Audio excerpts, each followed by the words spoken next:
Assalamualaikum warahmatullahi wabarakatuh. Halo semuanya, perkenalkan nama saya Salwa Salma Ramadhani. Saya dari program studi akuntansi dengan NIM 031112300002. Di sini saya akan menerangkan atau menjelaskan tentang persamaan dasar akuntansi. Persamaan dasar akuntansi merupakan dasar mempelajari akuntansi. Jika kita menguasai persamaan dasar akuntansi, untuk ke tahap selanjutnya akan lebih mudah. Tetapi jika persamaan akuntansi kita tidak menguasai, maka kita akan kesulitan untuk memahami materi akuntansi selanjutnya. Baik, untuk mempersingkat waktu, mari kita mulai pembahasan tentang persamaan dasar akuntansi. Berikut ini adalah rumus persamaan dasar akuntansi. Yang kita ketahui, rumus akuntansi adalah harta sama dengan utang ditambah modal. Atau dengan kata lain,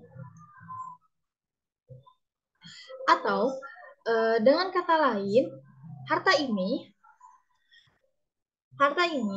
kita sebut juga dengan aktiva. Sedangkan utang dan modal itu kita sebut dengan pasiva. Mengapa bisa demikian?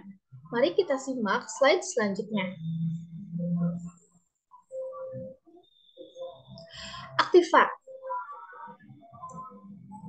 Aktiva adalah semua kekayaan yang dimiliki oleh perusahaan atau menjadi hak perusahaan. Dengan kata lain, kita bisa menyebutkan ini sebagai harta. Jadi, harta itu semua kekayaan yang dimiliki oleh perusahaan kita.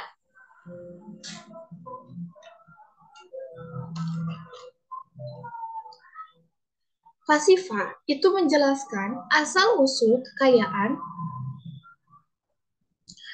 perusahaan yang berasal dari mana. Pihak luar, secara umum, harta perusahaan itu bisa berasal dari pihak luar atau dengan kata lain utang atau uh, atau bisa berupa juga dengan modal yang berasal dari pemilik. Jadi kalau dari pemilik hartanya itu berasal dari pemilik itu dinamakan modal. Tetapi jika hartanya itu berasal dari luar, yaitu dinamakan dengan utang. Maka persamaan akuntansi adalah harta sama dengan utang ditambah modal. Jadi harta itu harus jelas asal usulnya dari mana. Asal usulnya bisa berasal dari utang atau pemiliknya, yaitu modal atau harta. Nah, untuk memahami lebih lanjut antara kepemilikan, utang, dan ekuitas, mari kita perhatikan contoh berikut. Nah, di sini ada transaksi pertama, yaitu Budi memulai usaha bengkel dan menyetorkan uang tunai senilai 200 juta sebagai modal awal. Kita perhatikan, transaksi ini akan menyebabkan aset perusahaan dalam bentuk uang tunai bertambah 200 juta karena Budi selaku pemilik menitipkan sebagai modal awal, yaitu 200 juta ini berasal dari Budi pemilik sebagai pemilik saat itu. Itu ekuitas, jadi bisa ditulis di sisi kewajiban pemilik sebagai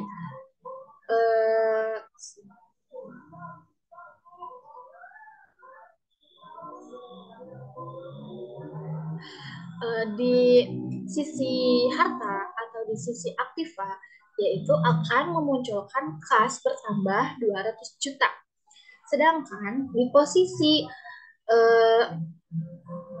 pasifa, yaitu akan memunculkan modal bertambah 200 juta karena Budi menyimpan atau memulai usaha itu dengan mengeluarkan hartanya yang dimilikinya yaitu 200 juta dan menambahkan modal yaitu 200 juta.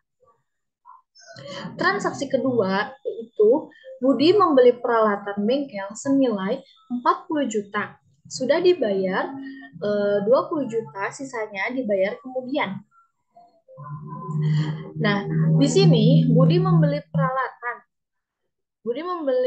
peralatan bengkel seharga 40 juta.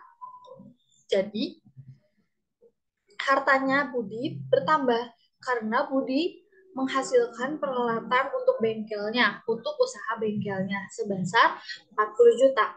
Jadi, di aktiva atau di harta ini ditulis peralatan bengkel bertambah 40 juta. Sedangkan Budi membeli peralatan bengkel ini sudah dibayarnya yaitu cash-nya 20 juta. Jadi, aktiva atau hartanya juga berkurang karena membeli peralatan bengkel ini sebesar 20 juta. Dituliskan kas berkurang 20 juta. Sedangkan di pasiva atau di utangnya, Budi membeli 40 juta, dibayar 20 juta, sisanya dibayar. 40 juta dikurangi 20 juta, sisa 20 juta. Jadi, Budi mempunyai utang usaha sebesar 20 juta. Nomor ketiga, Budi membeli perlengkapan bengkel secara kredit senilai 10 juta. Nah, di sini karena Budi membeli perlengkapan bengkel, yaitu jika kita membeli perlengkapan, maka perlengkapan itu akan menjadi harta kita. Jadi, ditulis di aktiva atau harta perlengkapan bengkel bertambah 10 juta. Sedangkan di utang atau di modal, di pasifanya, Budi menambahkan utang usahanya sebesar 10 juta karena Budi membeli perlengkapan bengkel itu secara kredit, maka akan memunculkan utang. Jika perhitungan kalian benar, maka total aktiva dan pasiva akan sama, yaitu jika dihitungkan total aktiva 200 juta ditambah 40 juta dikurang 20 juta ditambah 10 juta, maka hasilnya akan 230 juta. Begitupun di kolom pasiva. Kita hitung 200 juta ditambah 20 juta ditambah 10 juta, maka hasilnya akan 230 juta. Jika hasil keduanya tidak sama, maka kalian ada kekeliruan di antara kolom aktiva maupun pasiva. Nah, kita lanjut ke kolom yang lainnya. Di sini ada persamaan akuntansi bengkel Budi. Nah, di slide yang tadi itu ada di kolom kas, di kolom aktiva itu ada kas 200 juta karena Budi memulai usaha bengkel dan menyetorkan uang tunai senilai 200 juta sebagai modal awal. Nah, maka di persamaan akuntansi bengkel Budi dituliskan misalnya tanggal 1 atau transaksi 1 Budi menambahkan kas sebesar 200 juta. Dan kita lihat slide selanjutnya, di sini ada modal 200 juta. Maka masukkan ke kolom modal 200 juta. Lalu di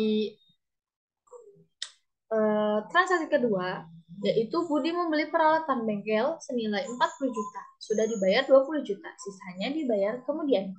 Nah, di sini ada peralatan bengkel 40 juta. Kita masukkan ke peralatan bengkel sebesar 40 juta. Lalu, ada kas berkurang 20 juta. Makanya kita masukkan ke kolom kas dengan diberikan tanda kurung karena dapat mengurangi kas yang di atas sebesar 20 juta. Lanjut, di sini ada utang usaha sebesar 20 juta. Maka kita tulis di kolom utang usaha sebesar 20 juta. Nah, sesudah itu kita jumlahkan dulu semuanya. Di sini 200 karena 20 juta ini mengurangi kas, maka kita kurangkan 200 juta dikurang 20 juta hasilnya 180 juta. Lalu peralatan bengkel ini ada 40 juta. Kita tinggal turunkan ke bawah. Nah, utang ini ada 20 juta, kita turunkan ke bawah. Modal ada 200 juta, kita turunkan ke bawah. Lanjut ke transaksi 3. Di sini transaksi 3, Budi membeli perlengkapan bengkel secara kredit sebesar 10 juta. Nah, di sini di kolom aktiva atau harta, perlengkapan bengkel bertambah 10 juta. Kita masukkan ke kolom aktiva yang di sininya perlengkapan. Nah, kita masukkan 10 juta. Lalu, di sini karena Budi membeli secara kredit, maka akan memunculkan utang. Nah, kita masukkan ke kolom utang yang sebesar 10 juta. Sesudah itu, jika sudah semuanya, maka kita jumlahkan. Ini turunkan 180 juta, ini turunkan 10 juta, ini turunkan 40 juta, ini turunkan 30 juta, ini turunkan 200 juta. Maka hasil keduanya akan sama. 180 ditambah 10 ditambah 40 hasilnya 230, 30 juta ditambah 200 hasilnya 230 juta.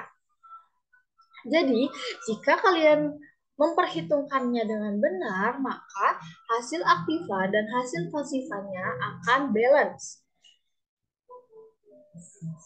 Oke, cukup sekian dari penjelasan yang saya berikan. Maaf bila ada kesalahan. Wabillahi taufiq wal hidayah. Wassalamualaikum warahmatullahi wabarakatuh.